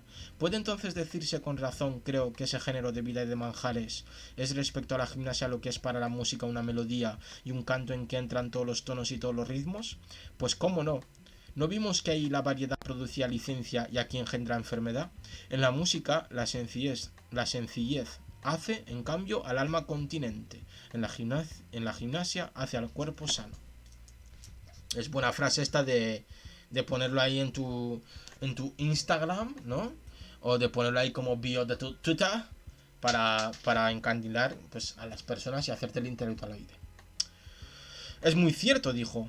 Pero en un estado donde reinan la licencia y la enfermedad, no tardarán en hacerse necesarios los tribunales y los hospitales. Y, si me permitís,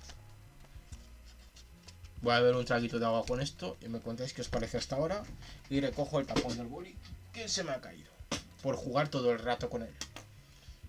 Vamos avanzando, ya queda poquitos. Más o menos. Cada 10 páginas voy echando traguitos de agua porque si no se me queda la boca seca.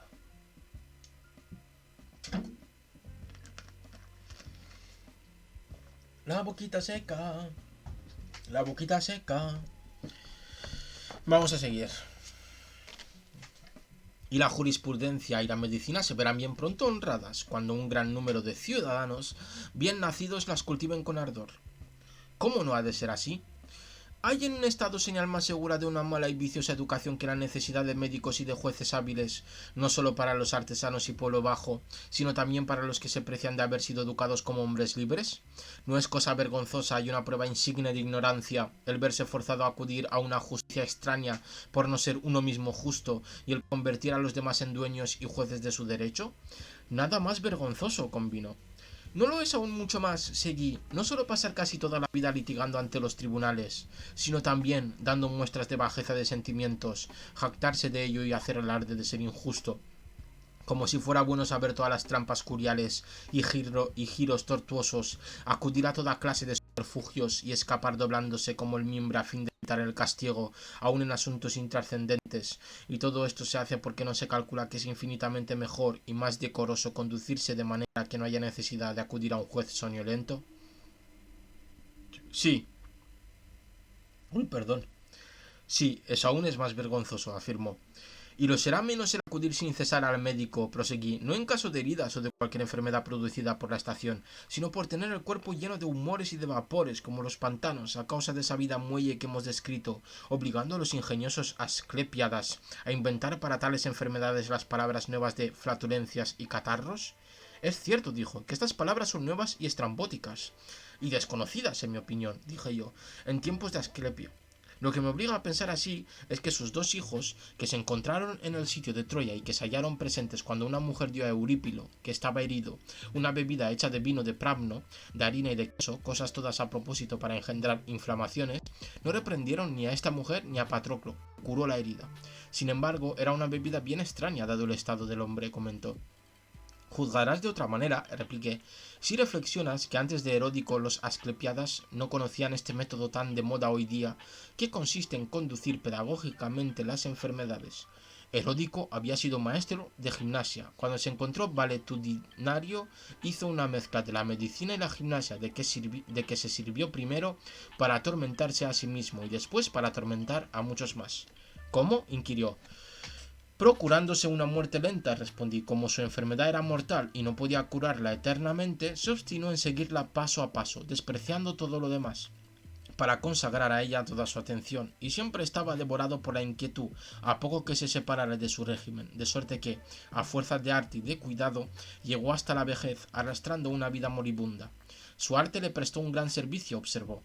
Lo merecía bien, dije, por no haber sabido que no fue por ignorancia ni por falta de experiencia el no haber transmitido a Asclepio a sus discípulos este medio de tratar las enfermedades, sino porque sabía que en todo estado bien ordenado cada cual tiene una ocupación que es necesario que desempeñe, y que nadie debe pasar la vida enfermo y haciéndose cuidar como tal. Vemos lo ridículo de este uso en los artesanos, pero tratándose de los ricos, que se tienen por dichosos, no nos apercibimos de ello. ¿Cómo es eso?, preguntó. Que caiga enfermo un carpintero y verás cómo pide al médico que le dé un vomitivo o un purgante o, si es necesario, recurra al hierro o el fuego. Pero si le prescribe un largo tratamiento a base de cubrirse con un gorrito de lana a la cabeza y lo demás que se estila, dirá bien pronto que no tiene tiempo para estar malo y que le tiene más cuenta morir que renunciar a su trabajo para ocuparse de su mal. Enseguida despedirá al médico y volverá a su método ordinario de vida, con lo que o bien recobrará la salud viviendo para su trabajo, o si el cuerpo no puede resistir la enfermedad, vendrá la muerte en su auxilio y quedará libre de preocupaciones. Aquí observamos, pues, que la precariedad también existía en la antigua Grecia, chavales. Vemos aquí cómo, pues estoy malo, me das algo rápido, o si no, pues tengo que seguir trabajando porque hay que comer, ¿verás?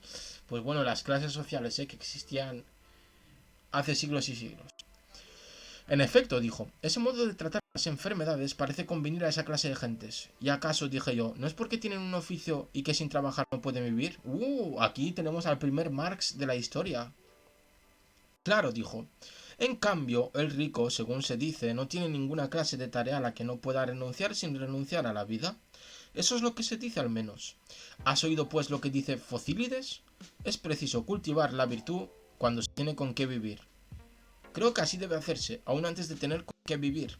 No le discutamos a Focílides, dije, la verdad de esta máxima, pero investiguemos nosotros mismos si el rico debe practicar la virtud, de modo que le sea imposible vivir cuando no la practique, o si la manía de atender a la enfermedad que impide al carpintero y a otros artesanos atender sus oficios, impide igualmente al rico cumplir con la exhortación de Focílides. Sí, por Zeus, se lo impide, exclamó, y hasta puede que nada haya que ponga a este fin más obstáculos que este excesivo cuidado del cuerpo, que va más allá de las reglas de la gimnástica, pues este cuidado excesivo es verdaderamente una rémora, tanto en el manejo de las cosas domésticas como en las militares, y en el desempeño de cargos sedentarios en la ciudad. Pero lo peor es que es incompatible con el estudio de cualquier disciplina, con la meditación y con la reflexión, pues tememos sin cesar los dolores de cabeza y los desvanecimientos que se imputan a la filosofía, de modo que dondequiera que este cuidado del cuerpo se dé será un impedimento para ejercitarse en la virtud y distinguirse en ella, porque hace que uno se crea enfermo y que no se preocupe sino del mal estado de su salud. Es natural que suceda, dijo. Digámoslo de una vez. Estas son las razones que obligaron a Asclepio a no prescribir tratamiento alguno, como no fuese para los que, dotados de buena complexión y observando una vida frugal, se veían acometidos de alguna enfermedad pasajera, limitando sus remedios a bebidas e incisiones, y sin alterar nada el método ordinario de vida del paciente, para que la república no recibiese ningún daño. Respecto a los cuerpos radicalmente enfermizos, no creyó conveniente alargarles la vida y los sufrimientos por medio de un régimen constante de infusiones y evacuaciones bien dispuestas, ni ponerles tampoco en el caso de tener descendientes que se les pareciesen. Creyó, en fin, que no deben curarse aquellos que por su mala constitución no pueden aspirar al término ordinario de la vida marcado por la naturaleza, porque esto no es conveniente ni para ellos ni para el Estado. Observamos aquí cómo Platón propone el uso de la medicina para el Estado, es decir, se deben de prescribir soluciones rápidas que no interfieran con la vida y el oficio de las personas enfermas para que puedan seguir produciendo, y aquellas personas que su salud es peor y que es mortal se deben de practicar la eutanasia, y aquellas que están enfermas y que no sirven al Estado, pues chao chao, bye bye, bye bye. Tú conviertes a Asclepio en un gran político, dijo. Es claro que lo era, dije, y sus hijos son una prueba de ello. ¿No ves que además de portarse con bravura en el sitio de Troya, siguieron en el ejercicio de su arte las reglas que acabo de decir? ¿No recuerdas que cuando Menelao fue herido con una flecha por Pándaro se contentaron con exprimir la sangre de la llaga y aplicar a ella remedios calmantes, sin prescribir ni a él ni a Eurípilo lo que habían de comer y beber después? Sabían que para curar a hombres que antes de sus heridas eran sobrios y de buen temperamento, bastaban remedios sencillos, aun cuando en aquel mismo acto hubiesen tomado el brebaje de que hablamos antes. En cuanto a los que están sujetos a las enfermedades y a la intemperancia, no creyeron que estaba en su interés, ni en el interés público en prolongarles la vida, ni que la medicina estuviera hecha para ellos, ni tampoco que se debiera asistirles aunque fuesen más ricos que lo era Midas. Dices cosas maravillosas de los hijos de Asclepio, exclamó. Nada digo que no sea exacto, dije. Sin embargo, los poetas trágicos y Píndaro no son de nuestro dictamen. Dicen que Asclepio era hijo de Apolo y además de que se comprometió a precio de oro a curar a un hombre rico atacado de una enfermedad mortal y que por esta razón fue herido del rayo.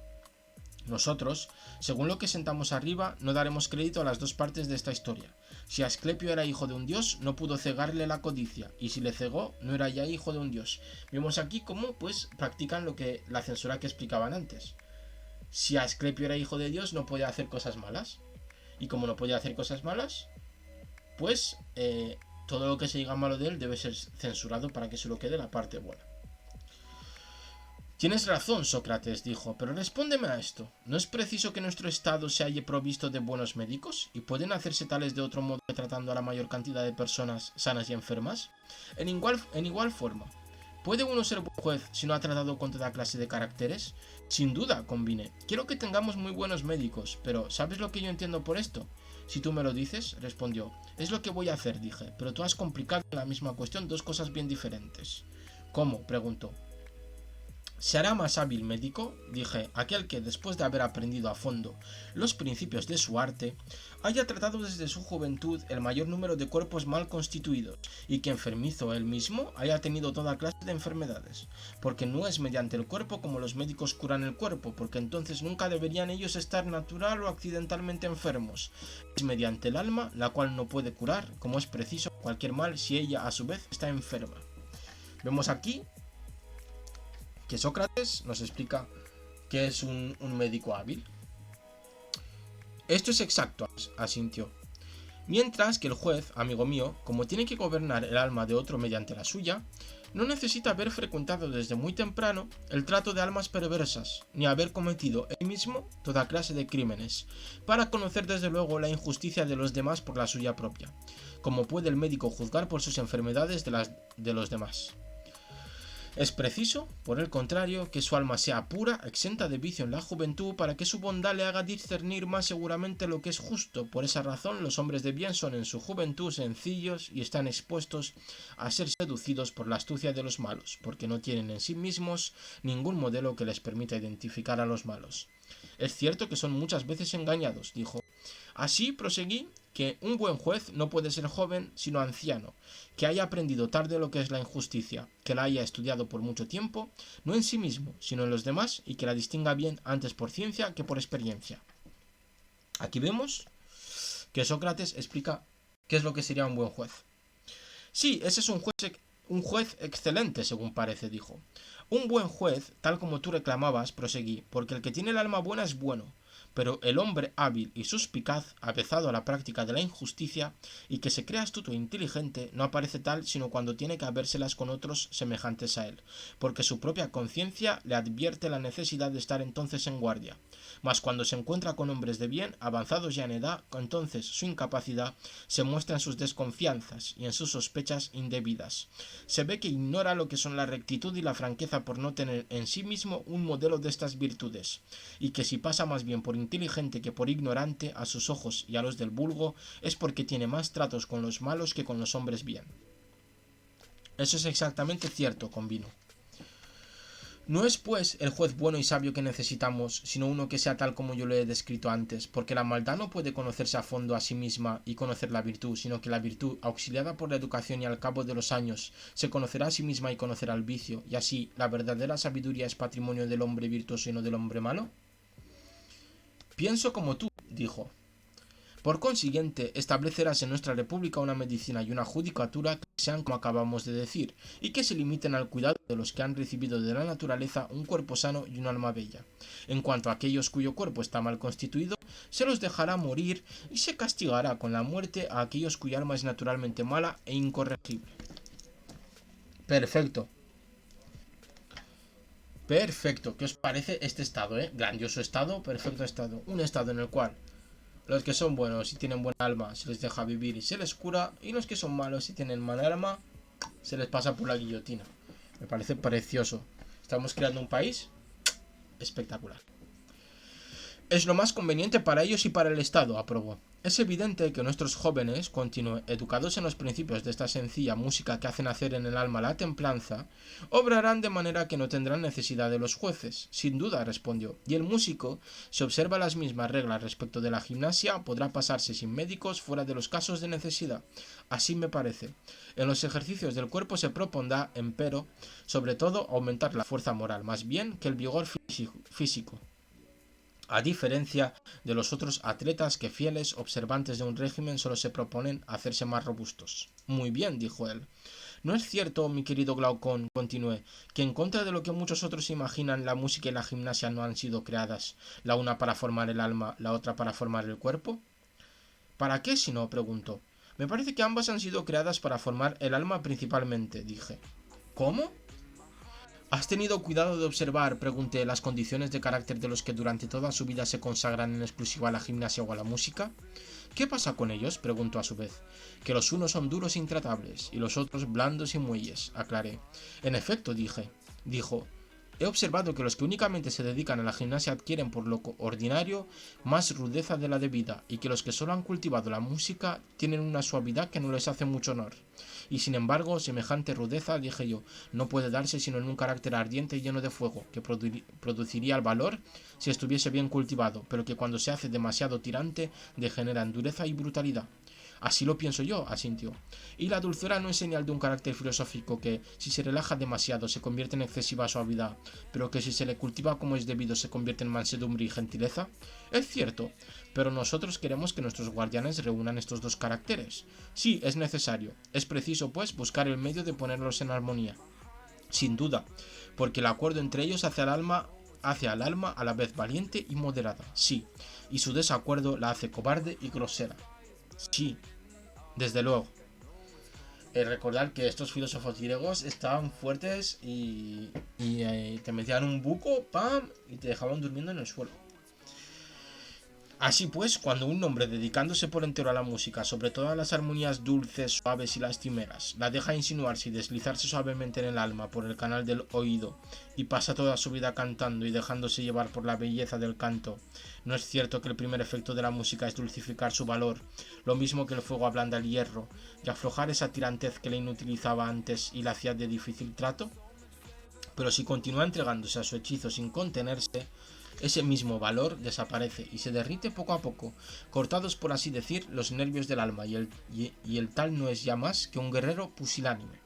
Es decir, que si solo escuchas música, eres un blandengue. Tienes razón, asintió.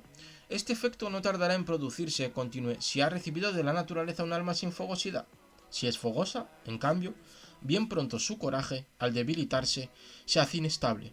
El más pequeño motivo lo irrita o lo calma, y en lugar de ser fogoso se vuelve colérico, irascible, lleno de mal humor.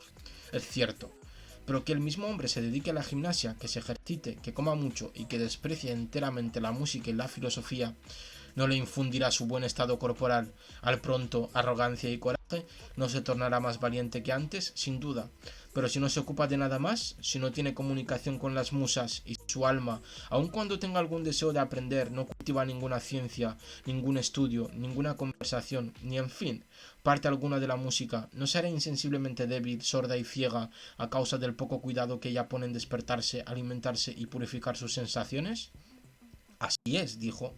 Pues ahí le tienes ya, enemigo de las letras y de las musas. No seguirá el camino de convicción por argumentos para llegar a los fines que se proponga, sino que, a manera de una bestia feroz, empleará en todas ocasiones la fuerza y la violencia, vivirá en la ignorancia y en la rusticidad, y ajeno al ritmo y a la gracia.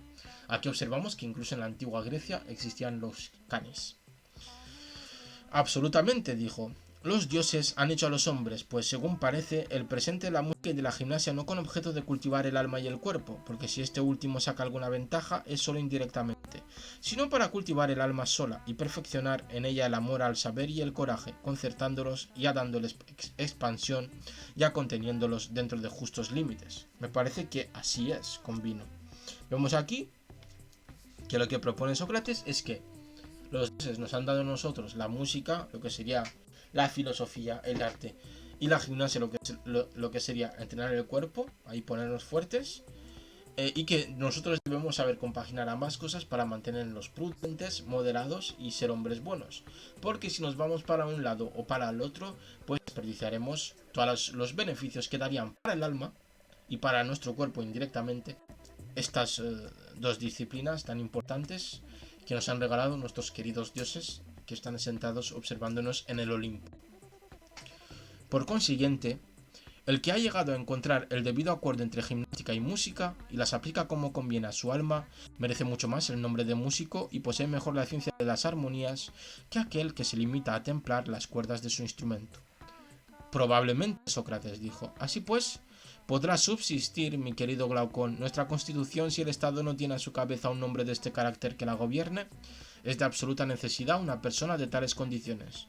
Por lo tanto, vemos que quien debe gobernar la república debe tener la moderación en música y la moderación en gimnasia. Debe saber conjugar ambas disciplinas para tener el alma preparada buena, prudente y moderada, y por lo tanto, de manera indirecta, su cuerpo tendrá las mismas características. Aquí tienes ya pues las pautas de la crianza y la educación que ha de impartirse, porque sería inútil que nos extendiéramos ahora en todo lo relativo a la danza, la caza y a las competiciones ecuestres y gimnásticas. Es evidente que en todos estos puntos es preciso seguir los principios que hemos establecido y que es fácil prescribir las reglas consiguientes. No creo que eso sea dificultoso, dijo. ¿Qué es lo que ahora tenemos que arreglar? Proseguí. ¿No es la elección de los que deben gobernar o ser gobernados? ¿Por qué no? Es claro que los ancianos deben ser los gobernantes y los jóvenes los gobernados. Observamos aquí que propone pues un gerontopolio, podríamos llamarlo así, ¿no? Donde los más ancianos serían los que gobernarían. Sin duda, y que entre los ancianos deben escogerse los mejores. También, los mejores labradores. ¿No son los más dotados para la agricultura? Sí. Puesto, ¿ves? Y que entre esos ancianos pues se debe escoger los mejores. Puesto que es preciso entonces escoger igualmente por jefes a los mejores guardadores del Estado, escogeremos los que tienen en el más alto grado las cualidades de excelentes guardadores. Sí, para esto es preciso que además de la prudencia y de la energía necesaria, tengan mucho celo por el bien público. Así es, pero de ordinario se consagra uno sobre todo a aquello que ama. Voy a echar un traguito de agua porque ya hemos leído otras 10 páginas. Y pues nada, quedan 5 paginitas y terminamos este tercer libro, que se ha tornado interesantísimo, ¿verdad?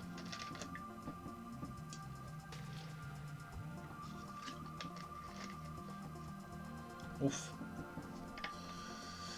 y también respirar un poquito, porque madre mía.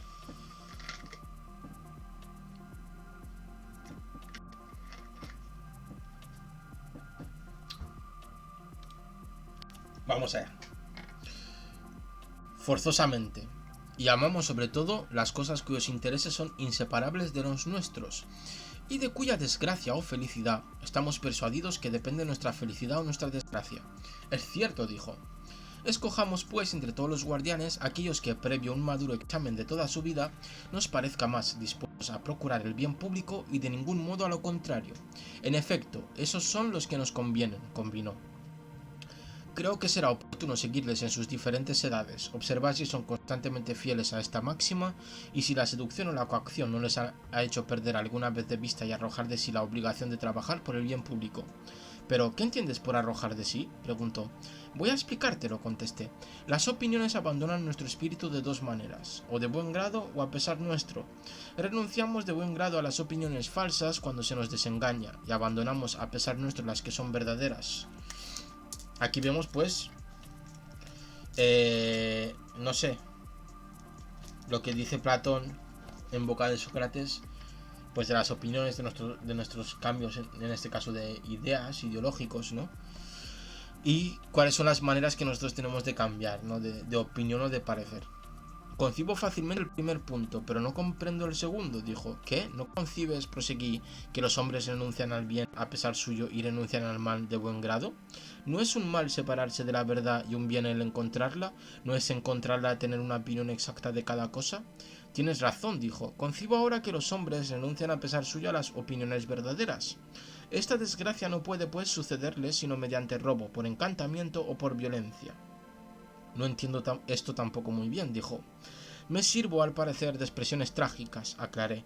Por robo entiendo la disuasión y el olvido. Este es obra del tiempo, y aquella obra de las palabras. ¿Me entiendes ahora? Sí.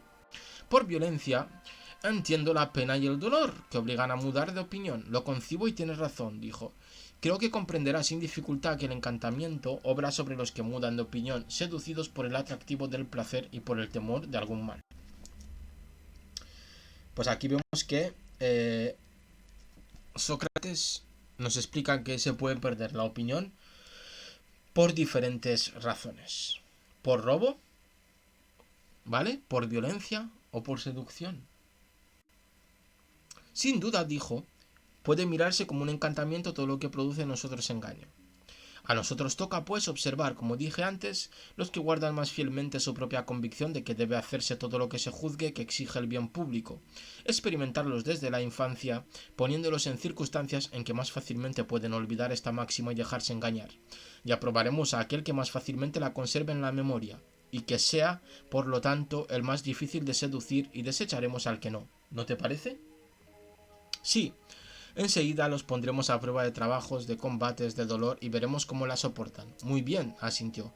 En fin, seguí, ensayaremos en ellos una tercera clase de prueba, la seducción, a semejanza de lo que se hace con los caballos jóvenes, que se los lleva en medio del ruido y del tumulto para ver si son espantadizos, los llevaremos cuando aún son jóvenes a lugares terribles y luego a otros placenteros, y procuraremos probarlos con más cuidado que se prueba el oro por el fuego, y si en todos estos lances el encanto no puede nada sobre ellos y se mantienen en la decencia, sí, atentos siempre a vigilarse a sí mismos y sin olvidar las lecciones de la música que han recibido, hacen ver en toda su conducta que su alma se arregla según las leyes del ritmo y de la armonía, en una palabra, que son tales como deben ser para servir eficazmente a su patria y para ser útiles a sí mismos, y haremos jefe y guardador de la república al que, en la infancia, en la juventud y en la edad viril, haya pasado por todas estas pruebas y salido de ellas puro. Le colmaremos de honores durante su vida y le levantaremos, después de su muerte, un magnífico mausoleo con todos los demás monumentos a propósito para perpetuar su memoria.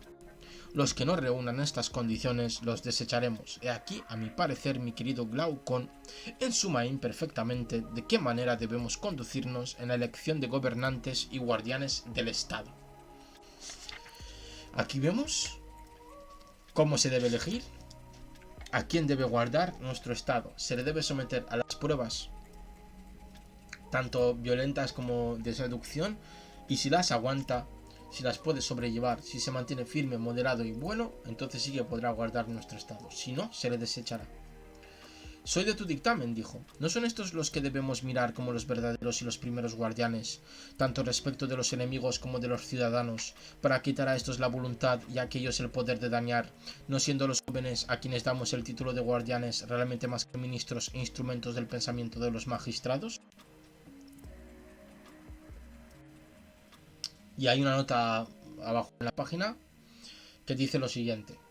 A partir de aquí, a partir de este punto del texto, los antes considerados bajo el título genérico de guardianes se subdividen en magistrados o gobernantes y ministros o auxiliares. Vemos ya que aparece una subdivisión, en este caso de orden político. Lo pienso así, dijo. ¿De qué manera nos gobernaremos ahora, seguí, para inventar para los magistrados, o por lo menos para los demás ciudadanos, una mentira del género de aquellas que, según hemos dicho, son de grande utilidad? ¿Cuál es ese género de mentira?, preguntó. No es nuevo, dije, tiene su origen en Fenicia. Y por lo que dicen los poetas, que al parecer hablan convincentemente, es un hecho real que se ha verificado en muchos puntos, pero en nuestros días no ha tenido lugar, ni sé que pueda tenerlo en lo sucesivo. No es poco si se consigue el hacerlo creer. Parece que tienes dificultad en decírnoslo, observó. Cuando lo hayas oído verás que no me falta razón para ello, repliqué. Habla y no temas nada, dijo. Voy a decirlo, pero en verdad no sé a dónde acudir para cobrar ánimo y encontrar las expresiones que necesito para convencer a los magistrados y a los guerreros, y después al resto de los ciudadanos de que la educación que les hemos dado no es más que un sueño, que donde han sido efectivamente educados y formados ha sido en el seno de la tierra. Así ellos como sus armas, como todo lo que les pertenece, que después de haberles formado la tierra, su madre les ha dado a luz, y que por lo tanto deben considerar la tierra en que habitan como su madre, y su nodriza, defenderla contra todo el que intente atacarla, y tratar a los demás ciudadanos como hermanos salidos del mismo seno. Vemos aquí que aparece lo que podríamos denominar una definición o predefinición de una protopatria, ¿no? O un protopatriotismo. No sin razón dudabas, al pronto dijo, en contarnos esta mentira, y que este protopatriotismo, al parecer, es una mentira. Convengo en ello, observé, pero ya que he comenzado, escucha lo demás. Vosotros, que sois todos parte del Estado, vosotros, les diré continuando la ficción, sois hermanos. Pero el Dios que os ha formado ha hecho entrar el oro en la composición de aquellos que están destinados a gobernar a los demás, y así son los más preciosos. Mezclo plata en la formación de los auxiliares, y hierro y bronce en la de los labradores y demás artesanos. Como poseéis todos un origen común, aunque tendréis por lo ordinario hijos que se os parezcan, podrá suceder, sin embargo, que una persona de la raza de oro tenga un hijo de la raza de plata, que otra de la raza de plata dé a luz un hijo de raza de oro, y que lo mismo suceda respecto a las demás razas.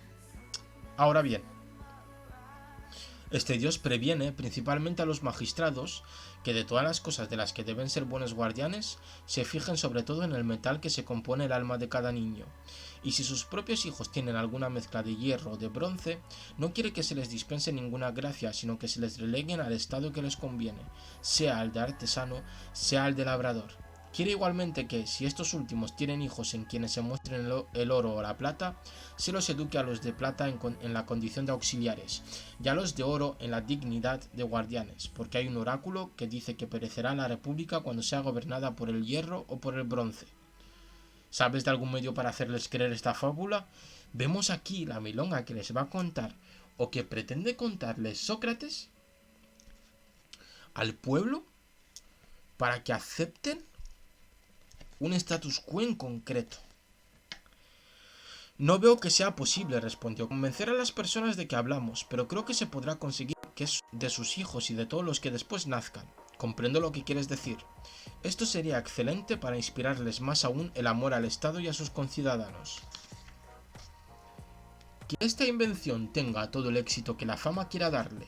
Respecto a nosotros, armemos desde luego a estos hijos de la tierra y hagámoslos avanzar conducidos por sus jefes, que se aproximen y que escojan en nuestro estado un sitio para campamento desde el que puedan reprimir mejor las sediciones de dentro y rechazar los ataques de fuera, si el enemigo viene como un lobo a echarse sobre el rebaño. Que después de haber designado el sitio para acampar y hecho sacrificios a quien convenga, monten sus alojamientos. ¿No es así? Sin duda, respondió. Que sean tales que los libren del frío y del calor. ¿No es eso? ¿Cómo no? Porque supongo que hablas de habitaciones. Sí, dije, pero habitaciones de guerreros y no de negociantes. ¿Qué diferencia encuentras entre unas y otras?, preguntó. Voy a explicártelo, respondí. No habría cosa más peligrosa ni más vergonzosa para los pastores que el alimentar, para la guarda de sus rebaños, perros cuya intemperancia, hambre o cualquier otro apetito desordenado les arrastrara a dañar a los ganados, y que en lugar de perros fuesen más bien lobos.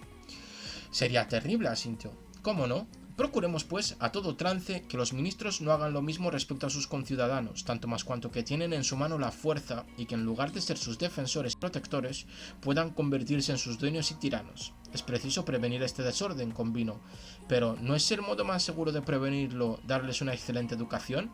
Pero ya la han recibido, exclamó.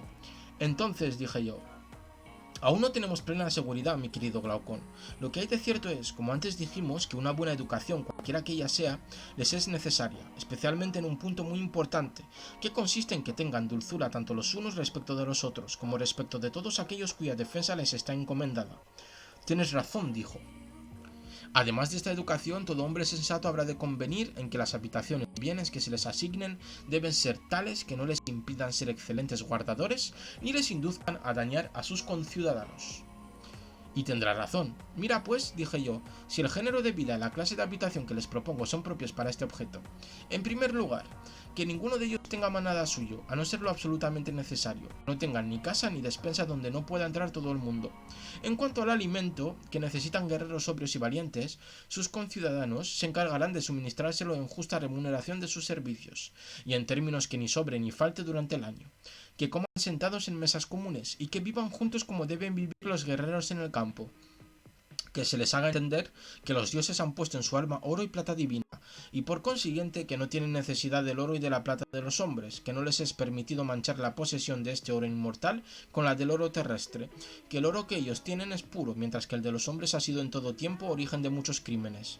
En el estado serán ellos los únicos entre los demás ciudadanos a quienes esté prohibido manejar y hasta tocar el oro y la plata, guardarlos para sí, adornar con ellos sus vestidos, beber en copas de estos metales, y este será el único medio de conservación así para ellos como para el Estado, porque desde el momento en que se hicieran propietarios de tierras, de casa y de dinero, de guardianes que eran se convertirían en empresarios y labradores, y de defensores del Estado se convertirían en sus enemigos y sus tiranos, pasarían la vida aborreciéndose mutuamente y armándose lazos unos a otros. Entonces los enemigos que más deberían temerse serían los de dentro, y el Estado y ellos mismos correrían rápidamente hacia su ruina. He aquí las razones que nos han obligado a establecer este régimen sobre la habitación y las posesiones de nuestros guerreros. ¿Haremos de esto una ley? Desde luego, dijo Glaucón. Vemos aquí, en este último párrafo del libro tercero, que ya hemos terminado, cómo Sócrates propone que aquel guerrero que viva en su estado no debe tener ni posesiones, no debe tener ni despensa, no debe tener oro, no debe tener joyas, porque una vez que tenga estas cosas se convertirá en negociante o en labrador, creará lazos espurios, egoístas, y ya no se preocupará del Estado o de la República, sino que se preocupará de defender sus propios intereses, lo que provocaría pues la destrucción del Estado o la República. Y hemos terminado. Ya diréis vuestra opinión por el chat si la tenéis. Mientras yo voy a beber otro traguito de agua y voy a descansar un poquito. Madre mía. Oh. Es que son matadas estos libros, son unas matadas, madre mía.